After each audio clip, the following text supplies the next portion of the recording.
ఆదిలాబాద్ జిల్లాలో ద్విచక్ర వాహనాల దొంగతనం కేసులో చౌహాన్ శ్రావణ్ కుమార్ అనే వ్యక్తిని పోలీసులు శనివారం అరెస్ట్ చేశారు. ఆదిలాబాద్ రిమ్స్ లో బంధువులకు చికిత్స అందిస్తూ కొద్ది నెలలుగా ద్విచక్ర వాహనాలు దొంగలిస్తున్నట్లుగా ఎస్పీ అఖిల్ మహాజన్ తెలిపారు. నిందితుడి వద్ద నుంచి ఆదిలాబాద్ ప్రభుత్వ ఆసుపత్రి రిమ్స్ నిర్మల్ ఆసుపత్రిలో దొంగిలించిన 12 ద్విచక్ర వాహనాలను స్వాధీనం చేసుకున్నారు.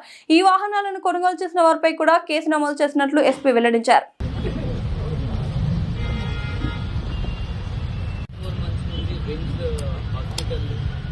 బైక్ దొంగతనం అవుతుంది.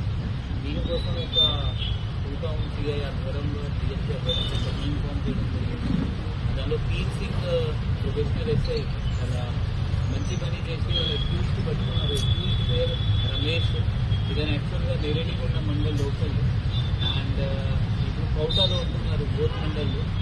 ఇతని పని ఏంటి అంటే వీళ్ళ నాన్నకి ఇక్కడ రింగ్లో చూపించడానికి తీసుకురావడం, మళ్ళీ ఇక్కడ నుంచి బైక్ దొంగతనం చేసి వాళ్ళ ఇంటికి పోయి అక్కడ చేసేస్ నెంబర్ ఖరాబ్ చేయడం మరియు నెంబర్ ప్లేట్ తీయడం, సో దట్ ఎవరికి ఆ వెహికల్ ఎవరికి ఐడెంటిఫై కాకుండా ఉంటుంది.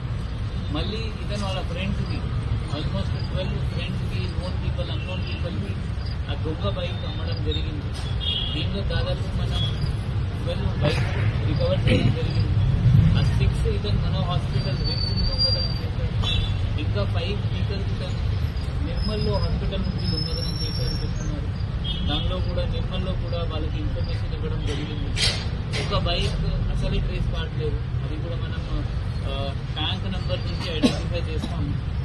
సో ఇతను ఏం చేశారంటే అన్ని చేసి నెంబర్ ఖరాబ్ చేసిన తర్వాత మరియు నెంబర్ తీసిన తర్వాత ఇతను స్టోలన్ ప్రాపర్టీ ఇతను చాలా తక్కువ రేట్ 5000, 4000, 6000 ఒక బైక్ అమ్ముతుంది. దీంట్లో మనం ఎవరైనా కొనుక్కున్నారు వాళ్ళు కూడా తెలిసిన కొనుక్కున్నారు. ఈ దొంగ వెహికల్ ఎందుకంటే 5000కి ఒక బైక్ వస్తుంది విదౌట్ నెంబర్ బైక్ వాళ్ళకి తెలుసు, మరియు చేసి నెంబర్ ఖరాబ్ చేశారు. వాళ్ళకి కూడా దీంట్లో రిసీవర్ ఆఫ్ స్టోలన్ ప్రాపర్టీలో వాళ్ళకి కూడా కేసు ఇన్వాల్వ్ చేయడం జరుగుతుంది. వాళ్ళకి కూడా ఇప్పుడు మెజిస్ట్రేట్ ముందు మెజిస్ట్రేట్ ముందు ప్రొడ్యూస్ చేయడం జరుగుతుంది. సో ఈ కేసులో మనం రిమ్స్ డైరెక్టర్కి కలెక్టర్ గారికి కూడా రిక్వెస్ట్ చేశాము, లెటర్ రాశాము. ఈ రిమ్స్లో ఒకటి ఇది బైక్ పార్కింగ్ టెండర్ లాగా ఏర్పాటు చేయండి, సో దాట్ ఈ దొంగతనం ఇంకా తగ్గిపోతుంది. మనం బస్ స్టాండ్లో మరియు రైల్వే స్టేషన్లో మరియు రింగ్స్లో పర్మనెంట్గా ఒక పికెట్ కూడా మనం ఏర్పాటు చేసాము.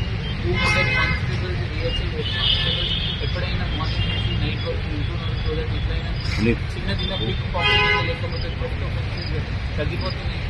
జనాలతో మంది ఏంటి అంటే ఈ 12 బైక్స్ కూడా దానిలో మన 6 బైక్స్ కూడా ఎట్లా పోయినాయి అంటే లాక్ లేదు, లేకపోతే కొంతమంది ఆ బైక్ పైన కీ వదిలేసి వెళ్ళిపోయారు.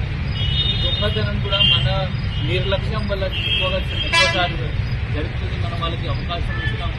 మీరు బైక్ వదిలేసినప్పుడు తప్పకుండా ఆ లాక్ నడిచినా ఉండాలి, లాక్ బందే కావాలి, అది బైక్ లాక్ ఉండాలి. అది మనం చాలాసార్లు అది చేయట్లేదు.